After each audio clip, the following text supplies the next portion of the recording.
Terceira parte.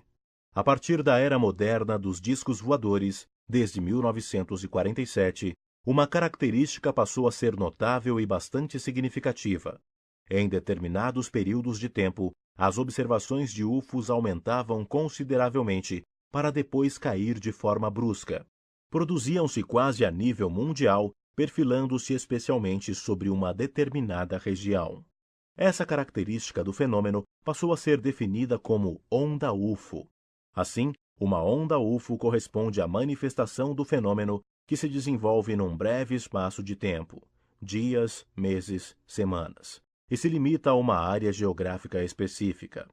Os estudos estatísticos que têm sido realizados em torno desta pauta têm catalogado as frequências destas ondas UFO e demonstram seu óbvio caráter de aleatoriedade de manifestação. Imediatamente após a divulgação pela mídia de avistamentos ufológicos, frequentemente tratada de forma sensacionalista e imprópria, a opinião pública costuma sensibilizar-se e surgem grandes quantidades de avistamentos colaterais como uma espécie de contágio. Essa situação pode inclusive alcançar o caráter de onda ou febre de testemunhas, porém, o interesse público decresce tão velozmente quanto o aparecimento da onda UFO. Neste ponto, chegamos a um primeiro problema: o caráter e o significado no contexto geral do desenvolvimento de uma onda UFO. Se por um lado pode realmente existir uma quantidade de manifestação do fenômeno UFO significativa e que está agrupada num determinado tempo e numa determinada área específica, por outro lado, a difusão ufológica poderia estar gerando uma comoção pública e, assim, criando avistamentos que não existem, mas que são produtos da histeria coletiva acerca do assunto. Há várias hipóteses para tentar explicar a característica onda do fenômeno UFO. Hipótese psicológica. Diante da divulgação sensacionalista de um evento ufológico, as pessoas fazem eco, uma espécie de feedback gerado pela comoção do fato, e que é motivado por uma necessidade psíquica de identificação. Assim, o público observa uma grande quantidade de UFOs, que, obviamente, correspondem a um sugestionamento mental e não à manifestação do fenômeno de fato. Hipótese sociológica. Determinados fatos sociais repercutem diretamente em uma maior quantidade de observações de UFOs. Alguns momentos críticos para a humanidade, como guerras, desequilíbrio econômico e social, conflitos, crises, índices de suicídios, etc. Inclusive fenômenos de grande transcendência na sociedade atual, como desemprego, influenciam numa maior quantidade de avistamentos que denunciam a presença de UFOs no nosso meio. Existem impagáveis estudos estatísticos onde se estabelece uma correlação entre estes fenômenos sociais e os UFOs. Hipótese física. Existem períodos no tempo em que se pode apreciar uma maior atividade de UFOs, que é uma razão intrínseca à intencionalidade da manifestação ufológica.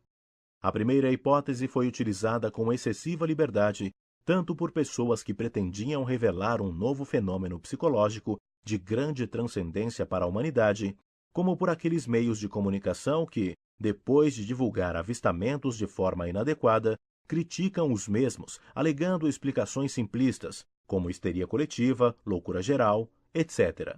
Na realidade, a dinâmica e motivações do contágio ufológico coletivo diferem da manifestação e presença do fenômeno UFO. Carl Jung, um dos mais destacados psicólogos e discípulo de Freud, apresentou a teoria do inconsciente coletivo. A humanidade possui um legado psíquico comum, determinado no inconsciente. A forma da mandala, o círculo luminoso mágico, semelhança clara a mais de 90% dos UFOs avistados, que todas as doutrinas religiosas assinalaram como de grande importância através de mitos, lendas e cerimônias, constituiria o fundamento básico para explicar o fenômeno UFO, à luz do inconsciente coletivo. Esta imagem inconsciente afloraria em momentos de especial necessidade, crise coletiva, descontrole mundial, etc., na forma de UFOs. Jung definiria por isso o fenômeno UFO como reflexo dos arquétipos inconscientes.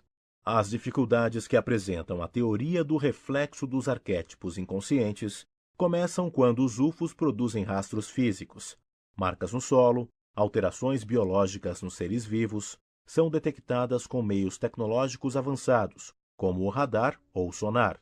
19 de maio de 1986, a noite oficial dos UFOs, e são fotografados e filmados. Arquétipos tendo uma constituição física. A teoria de Jung é, sem dúvida, extremamente importante, tal qual o próprio Jung e o que suas teorias representam para as ciências humanas, e efetivamente explica parte do fenômeno.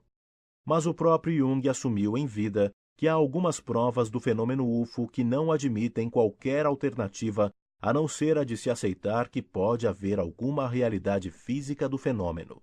A possibilidade de uma resposta sociológica para o fenômeno UFO é realmente interessante.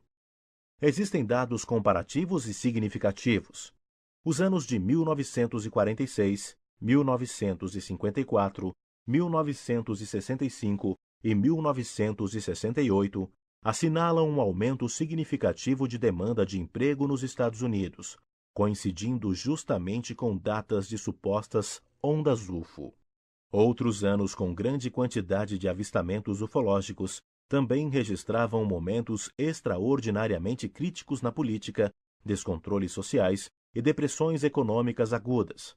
Mas tudo isso esbarra, tal qual foi dito acima, nos rastros físicos do fenômeno.